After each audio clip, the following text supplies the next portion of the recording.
Welcome back to the Bluegrass Breakdown. We have Tony T.C. Stallings, former football player for the University of Louisville, and also now color commentary and 100 other things that he does. Tony, welcome back to the show, man. Pleasure, man. Thanks for having me back. Thanks a lot. Well, let's go ahead and get into it. How was your first year as broadcasting with Paul Rogers and them on the show? It was good. I enjoyed it a lot more than I thought I would. I didn't know if I'd do a good job of, being objective, when I speak about the team, and, you don't want to get on there and talk too much like a player. But the feedback that I've gotten is people kind of enjoy, the way I kind of teach a little bit sometimes. And, I guess they say that, I just bring a natural, feel, and get people to play a perspective. So, I can think it's good all I want, but if the people don't like it, then it's not very good, in my opinion. The people kind of dictate the success that you've had. And since I've gotten a lot of positive feedback and a lot of people say they like listening to me, so according to the people, they like it. So if they say it's good, then I'm pleased with it. Well, good. Is this something that you're going to continue to do? Do you know, or? Well, I plan to. The future is a little unclear, in terms of in which direction that the Lord is going to take me. But I've spoken to Paul and everybody else that works along with the broadcast, and let them know that it's something that I like to continue doing, and they have told me that they definitely want me to continue to call the game. So I look forward to it as of right now. Absolutely. So how do you feel about the team's progress? I mean, obviously we had a rough start. But you've been able to watch every game. How do you feel that they've progressed? I think they've progressed very well, especially offensively. I think in the beginning, the defense was something that was a bright spot pretty much all throughout the year. You got consistent play from them. You saw guys continuing to mature and fly around, and I think they were pretty much the nucleus of the team. And then after like the first 4 or 5 games, we've got 2-4 record, and the offense is averaging 16 points a game, and that's just not something that I'm not only used to seeing, but I'm not even used to being on a team like that. We're used to scoring 40, 50 points and being one of the top offensive units in the country, and I know the fans are used to seeing that too. So that wasn't looking very well, and I honestly just didn't know how far this team could go scoring so low. But then the offense kind of started to come together. We had a change as far as the offensive coordinator goes, and and some things that would in the beginning looked like we were on our way going down. But here comes Teddy Bridgewater. Here comes some receivers that are starting to make plays. Where we got 3 guys that are running the ball well. Then next thing we'll put up some points, and scoring well. So when the offense came and started holding up their weight and matching up with the defense's effort, and then good overall special teams play, and then the coaches putting together great planning, here you get a season that I think the Cardinals can be proud of. Hey, TC, this is Kelly Patrick. I spoke with you the last time you were on. How are you doing? I'm doing good. And again, thanks for having me on. Oh, thanks so much for coming on. One of the other things we wanted to talk about was maybe a little bit generic. You probably talked about it a lot. But how would you describe Charlie Strong as a coach overall, and how the team has progressed and kind of how the program has changed over his 2 years since he's been at Louisville? I just think Charlie Strong is a sensational, genuine motivator. When you got a guy like him, and I've been fortunate enough to be on the plane rides with him and the team, when we go to away games, and I just watch the way that he relates to the team. I watch the way that they respect him, and you don't see a guy that's sitting there with his eyebrows pointed down and mean, and that he's getting the respect of his players that way. He's getting the same respect that like a dictator would get, but he doesn't act. He doesn't act that way. He doesn't yell at anybody and embarrass anybody or have you kind of on pins and needles. He is just a fantastic motivator, and I think he is an example first. I think he works hard at what he does. He brings it to the table every day. It's almost like he said, "Hey, look, I won't ask you to do anything that I won't do myself." And he's gaining respect of the players. If I'm playing, I'll run through a brick wall for a guy like that. And I think he's got the team thinking that way.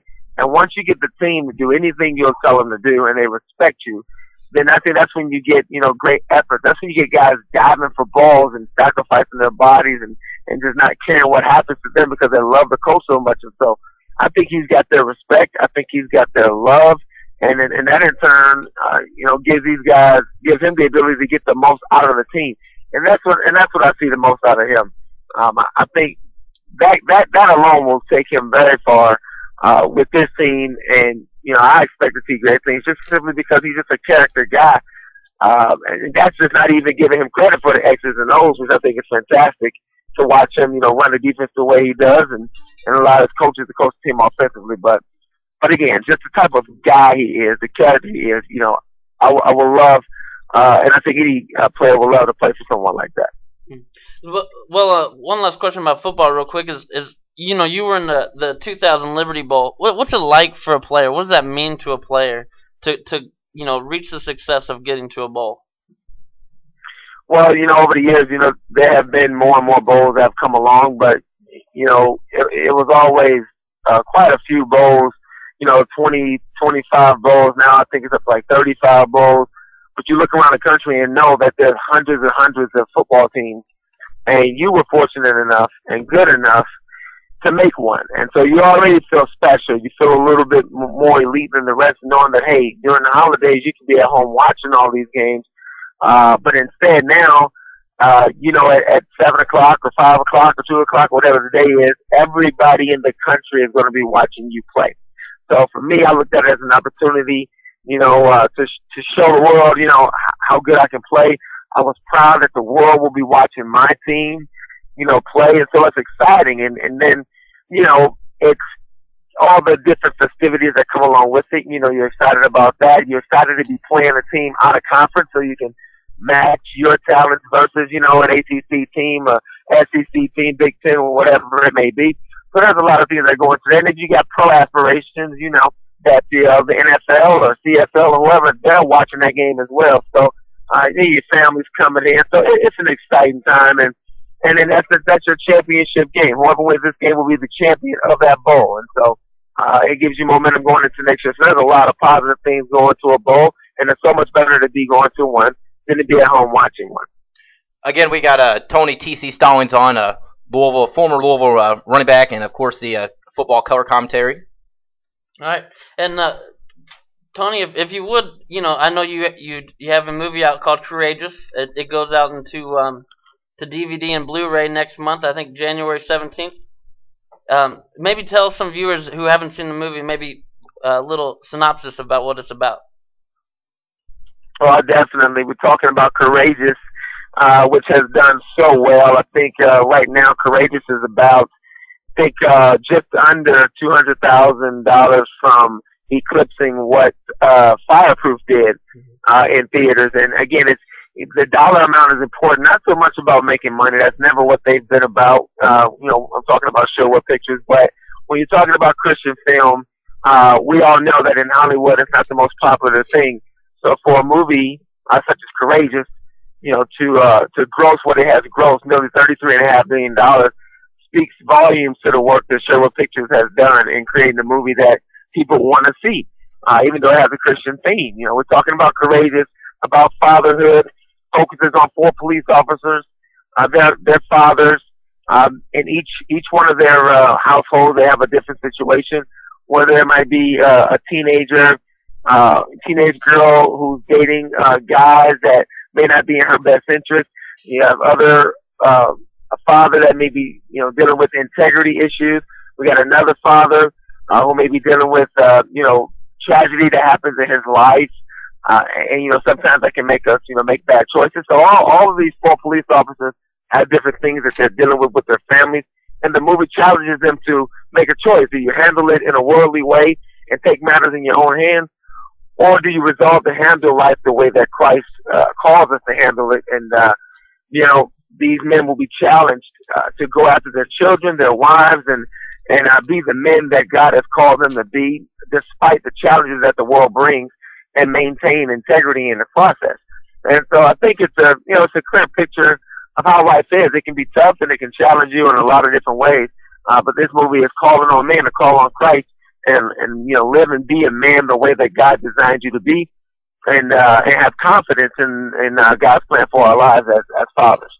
Yeah, and I know that you're definitely a strong man of faith, and a lot of people that I've talked to, they've wanted me to ask you, and everybody seems to be talking about Tebow right now.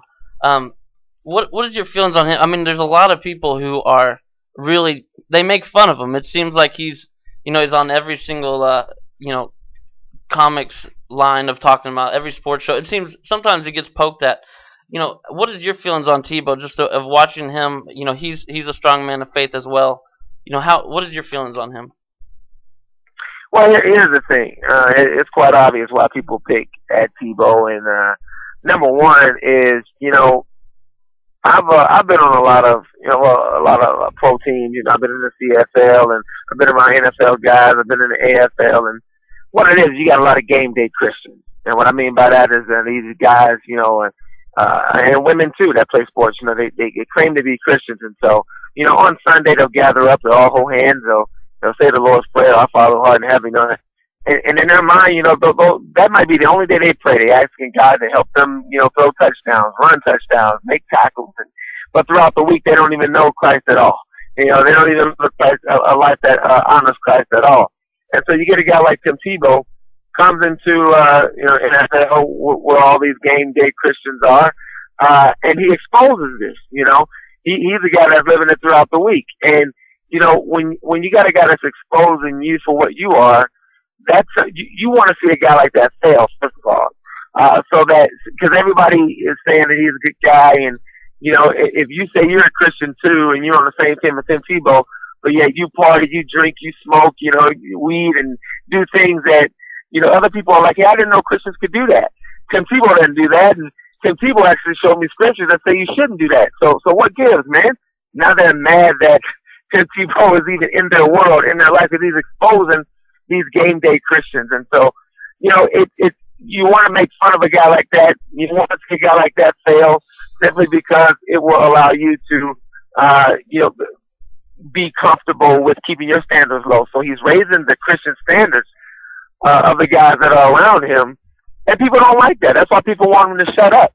But the thing of it is this: I'm proud of him for holding the torch and running with it. Not getting tripped up by, people coming at him with trick questions, and, people coming at him that, want to trip him up and see him fail. He's just hanging in there giving God glory. And that's what we want to do. And for me, that's what I want to do in the acting world. There's a lot of actors who claim to be Christians, and they'll get on screen and they'll do sex things and they'll cuss and they'll do all these things. And at the same time, want to give their Lord and Savior Jesus Christ credit for that. And, I want to go out there and also do the same thing. Convict them of this, let them know that you can't. Being an actor doesn't give you you say you're a Christian, you still got to live the way God wants you to live. And the same thing Tim's doing as a football player, holding up what Christianity means. I want to do the same thing in the acting world, to take roles that honor God and not sell out for any dollar amount that comes my way. So I'm proud of him. All right. Well, Tony, we are so thankful that you were able to come on the show, and we know that you're a busy man, and you're always welcome on the show. We're just truly honored. Thank you so much, TC. All right. God bless, guys. Thank you again. Tony, one last thing I would ask is kind of also a little bit of a generic thing that we ask everyone. Do you have maybe a Twitter or anything that you'd like to – anybody out there is a Cards fan and wants to support you? Anything you want to say to them? Any advice? Absolutely. Yeah, well, my website where you can keep up with everything is www.tcstallings.com. Right. And so you can go there to just really get to know me, and I try to get a lot of information on my website. And then on Facebook is where I like to have a lot of fun, and I really get a chance to catch up with fans. And so you can Facebook is TC Stallings on Facebook, on Twitter at TC Stallings. So it's really easy to catch up with me. And I'd love to hear from everybody. And I post scriptures on my Facebook each morning after I'm done studying. Wow. And I keep people up to date on what I'm thinking about the Cardinals and how my acting career is going, any movies that's coming up. And then I'm starting a charity called Acts of God.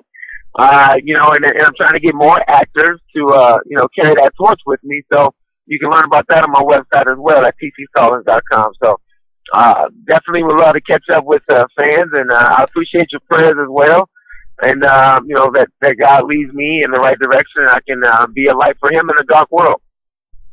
Well, thanks so much. We will have to have you on again. We really, as Cards fans, I know I do. I certainly hope that you're back around for the color commentary next year. And thanks a lot for coming on. We'll have to have you on again sometime soon. I look forward to it. Why don't you go and see if there's a rule that allow people to come back and play? I'd like to do that. Yeah. still suit up for them. All right, God bless, guys. All right, thank you, TC. Thanks a lot.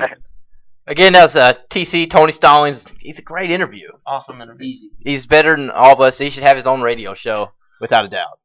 I mean, he's the best talker ever. He just goes on, and he knows exactly what he's talking about. That's probably why he's on TV or radio as an analyst. He's on the radio, man. That's why I said, radio Yeah, as an analyst. well, cool. And he's an actor, so he's on behind. He's doing it. He's doing big things. Check out that movie. It's courageous. It's still in theaters, I believe. Yeah, it's in some theaters. And, of course, it'll be January 17th. It'll be on DVD and Blu-ray, so you can go to the Redbox, pick it up. It's a good little family. It's PG-13. I mean, so it deals. There you go, John. So, are you saying that I can't go to PG-13 movies? No, I'm just saying. You're insinuating something. No, one wasn't. I'm anybody got? He can't grow facial hair. That's what I'm insinuating. Actually, I shaved today. I had a beard today. Nonetheless, anyways, give us a call. Matt's really. We need to wrap it up. We'll be at a commercial break. Great to have TC Stallings on, for real. All right. And we will be back with more Bluegrass Breakdown radio show.